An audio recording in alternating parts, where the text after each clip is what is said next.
हाय। तो हम लोग पढ़ेंगे पोर्टोकेवल एनास्टोमोसिस के बारे में। देखें एब्डोमेन के जो इंपॉर्टेंट टॉपिक हैं कुछ वो फिलहाल मैं जल्दी में खत्म कर दे रहा हूँ चैनल पे, बिकॉज टॉपिक बहुत सारे होते हैं, टाइम नहीं है कि मैं सबके डायग्राम्स बनाऊँ और आपको समझाऊँ।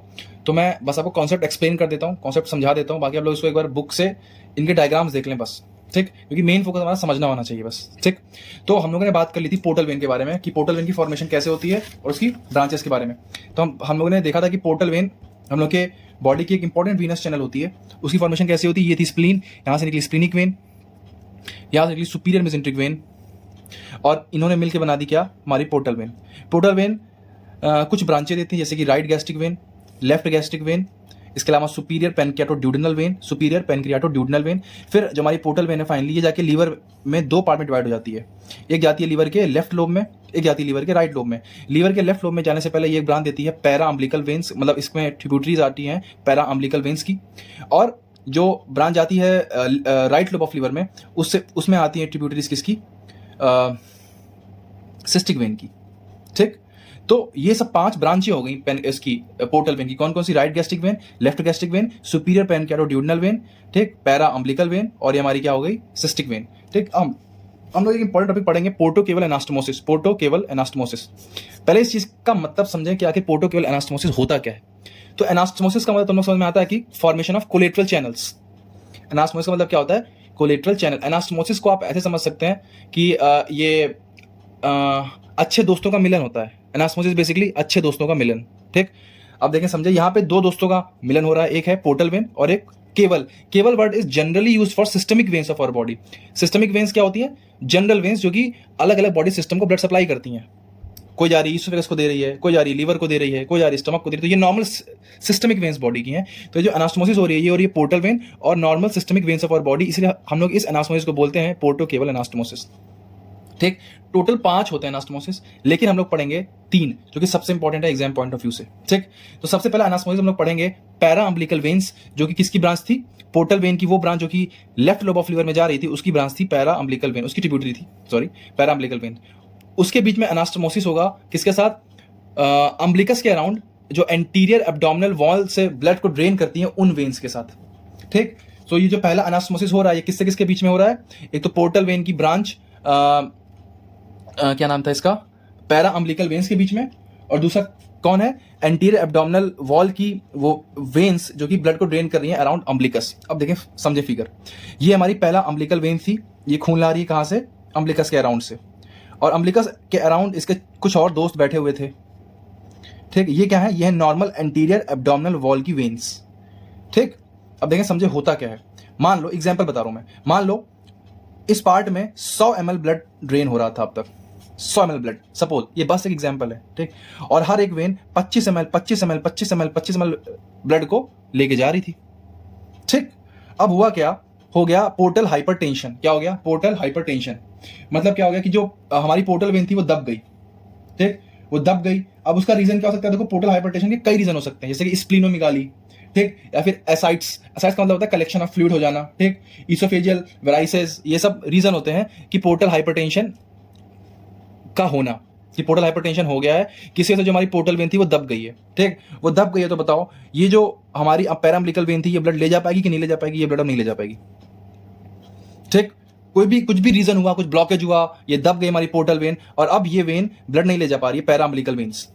लेकिन ये बोल रहा है कि भैया हम तो 100 ml ब्लड ही हमको ड्रेन करवाना है तुम लोगों से। तो ये क्या करेगा? तो जो बाकी की वेन्स हैं ये अपना ब्लड जो ले जा रही थी इसको बढ़ा लेंगी, 33.33, 33.33, 33.33 ले जाने लगेंगी अब, ठीक। सोचो जिस वेन में अभी तक 25 ml ब्लड जा रहा था, अब उस वेन में कितना जा रहा है? 33 ml ब्लड जा रहा है। तो वो फूल जाती हैं, डिस्टेंड हो जाती हैं, टॉर्चरस हो जाती हैं, कुछ ऐसी दिखती हैं देखने में अराउंड द अम्बिलिकस। जब आप इसकी पिक सर्च करना गूगल पे, तो ऐसा मतलब अम्बिलिकस के अराउंड ऐसे वेन्स टॉर्चरस होने लगती हैं। क्यों? क्योंकि इनमें खून ज्यादा भरने लगता है, ठीक। और ये देखने में लगता है स्नेक लाइक कैसा लगता है देखने में? Snake like. इसे लोग इसे बोलते हैं कैपेट मेड्यूसा। बहुत इंपॉर्टेंट क्वेश्चन है। तो कैपेट मेड्यूसा एक एबनॉर्मल कंडीशन है जो कि क्यों होता है? ड्यू टू पोर्टल हाइपरटेंशन, जिसकी वजह से क्या हो रहा है? जो पैरा अम्बिलिकल वेन्स है वो ब्लड नहीं ले जा पा रही हैं, इसी वजह से जो कोलेटरल चैनल्स थे उनमें ब्लड ज्यादा भरने लगा और वो टॉर्चरस हो गई फूल के, और देखने में ये लगता है स्नेक लाइक अपीयरेंस आता है इन वेन्स का, इसलिए इसे बोलते हैं कैपेट मेड्यूसा। मेड्यूसा एक ग्रीक की रानी थी, ठीक, वो दिखने में बहुत सुंदर थी, बट उनको एथेना के अंदर इंटर्नशिप करनी थी। एथेना गॉडेस ऑफ टेम्पल होती हैं, ग्रीक में। उनको मतलब इंटेंशन का मतलब है कि उन्हीं की तरह बनना था। तो एथना के पास गई, बोली कि मुझे आपकी तरह बनना है। तो एथना ने बोला कि देखो ठीक है, बनना ना तो ठीक है, लेकिन तुम्हें अपोजिट सेक्स से दूर रहना पड़ेगा, बिल्कुल एक सन्यासी का जीवन बिताना पड़ेगा। बट इन पे किसी की गलत नजर पड़ गई, और फिर उसके बाद उसके बाद फिर एथना ने इनको श्राप दे दिया कि तुम्हें जिस खूबसूरती का घमंड है वो अब नहीं रहेगी, तुम्हारे बाल जो होंगे वो सांप की तरह हो जाएंगे, सांप की तरह, स्नेक की तरह। तो और जो तुम्हारा चेहरा है बहुत बदसूरत हो जाएगा, तो और तुम जिसको भी देखोगे वो पत्थर का बन जाएगा। तो जो उनके बाल थे, कहते हैं कि उससे सांप निकलते थे। अब ये सब तो फर्जी कहानियां होती हैं, ठीक है, इन सब में कुछ भी सच्चाई जैसा होता नहीं है। तो कहते हैं कि उनके बाल में से सांप निकलते थे, तो इसीलिए उनके नाम पे, उनके सम्मान में इनका नाम रखा गया है कैपेट मेड्यूसा। सही है। कैपेट का मतलब होता है सर, और मेड्यूसा का मतलब होता है मेड्यूसा का सर। उससे बाल निकलते हैं ना, तो वो बाल देखने में सांप की तरह लगते हैं, इसलिए हम लोग इसको बोलते हैं कैपेट मेड्यूसा। तो ये हो गया पहला एनास्टोमोसिस कंप्लीट, खत्म, कहानी छोड़ दो। पहला एनास्टोमोसिस समझ में आया, पैरा अम्बिलिकल वेन्स ब्लॉक हो गई, तो बाकी जो कोलेटरल चैनल्स है वो क्या हो गया, उनमें ब्लड ज्यादा जाने लगा। इसके वजह क्या हो गया, वो टॉर्चरस हो गई और देखने में स्नेक लाइक अपीयरेंस होता था, इसलिए हम लोग इसे बोलते हैं कैपेट मेड्यूसा। सही है। अब आते हैं नेक्स्ट पे। हमारी एक एनास्टोमोसिस कंप्लीट हो गई, अब आते हैं दूसरी एनास्टोमोसिस पे। ये है दूसरी पोर्टोकेवल एनास्टोमोसिस। ठीक, अब देखिए समझे, ये हमारा ईसोफेगस है। ठीक, अब ईसोफेगस में क्या होता है कि ईसोफेगस से जो वेन्स ब्लड ड्रेन करती हैं वो आके मिलती हैं लेफ्ट गैस्ट्रिक वेन में। किसमें आके मिलती हैं, कुछ वेन्स जो कि ईसोफेगस से ब्लड को ड्रेन करती हैं वो आके मिलती हैं लेफ्ट गैस्ट्रिक वेन में। अब लेफ्ट गैस्ट्रिक वेन किसकी ब्रांच थी, हमारी पोर्टल वेन की ब्रांच थी। फिर जो लेफ्ट गैस्ट्रिक वेन है ये किसकी ब्रांच थी, पोर्टल वेन की। ठीक, अब हुआ क्या कि एक और वेन होती है accessory hemiazygos when. Accessory hemiazygos when आपने इस बारे में पढ़ा होगा, मैंने पढ़ाया था थोरैक्स में। तो एसेसरी हेमीएजाइगस वेन्स से भी कुछ ब्लड ड्रेन होता है ईसोफेगस का, कुछ जो ब्लड है सॉरी, वो ड्रेन होता है एसेसरी हेमीएजाइगस वेन में, और कुछ ब्लड ड्रेन होता है लेफ्ट गैस्ट्रिक वेन में जो कि ब्रांच है पोर्टल वेन की। तो इनके बीच में क्या होता है, एनास्टोमोसिस होता है। तो ये एनास्टोमोसिस किससे इसके बीच में हो रहा है, tributaries of accessory hemiazygos vein and oesophageal tributaries of left gastric vein. समझे, आप बोलेंगे कि there is anastomosis between the oesophageal tributaries of accessory hemiazygos vein and oesophageal tributaries of left gastric vein which is a branch of portal vein. ठीक, portal vein की branch थी। अब again मान लो किसी के लीवर सिरोसिस हो गया, ठीक है, क्या हो गया उसके लीवर सिरोसिस, तो अगेन ये वेन ब्लॉक हो गई, ये वेन ब्लॉक हो गई। अब ये चैनल खून को नहीं ले जा पाएगा। ठीक, वही वाला कंसेप्ट लगा लो, 100 ml खून था, सब बांट के ले जा रहे थे, अब ये नहीं ले जा पाएगी, तो इसमें खून बढ़ने लगेगा। जब खून बढ़ने लगेगा तो ये वेन्स टॉर्चरस हो जाएंगी, और जब वेन्स टॉर्चरस हो जाएंगी तो हो सकता है किसी वेन में हैमरेज हो जाए, वो वेन फट जाए। अगर वो वेन फटी, उसमें हैमरेज हुआ, तो सारा खून कहां पे आ जाएगा, ईसोफेगस में। और जब सारा खून ईसोफेगस में आएगा तो आदमी के उल्टियां होंगी, वो भी खून की उल्टियां, और हम लोग इसे बोलते हैं ईसोफेजियल वराइसिस। देखिए कुछ भी नहीं है, सब चीजें बहुत सिंपल है। पहला जो मैंने पढ़ाया था उसमें पैरा अम्बिलिकल वेन और एंटीरियर एब्डोमिनल वॉल की वेन्स में एनास्टोमोसिस हो रहा था, वॉली वेन्स गई, वॉली वेन फूल गई, इसको बोला कैपेट मेड्यूसा। अब हो रहा है एनास्टोमोसिस एसेसरी हेमीएजाइगस वेन और लेफ्ट गैस्ट्रिक वेन की ईसोफेजियल ट्रिब्यूटरीज के बीच में। वापस से ब्लॉक, देखो ब्लॉक हर बार पोर्टल वेन की कोई ना कोई ब्रांच होगी।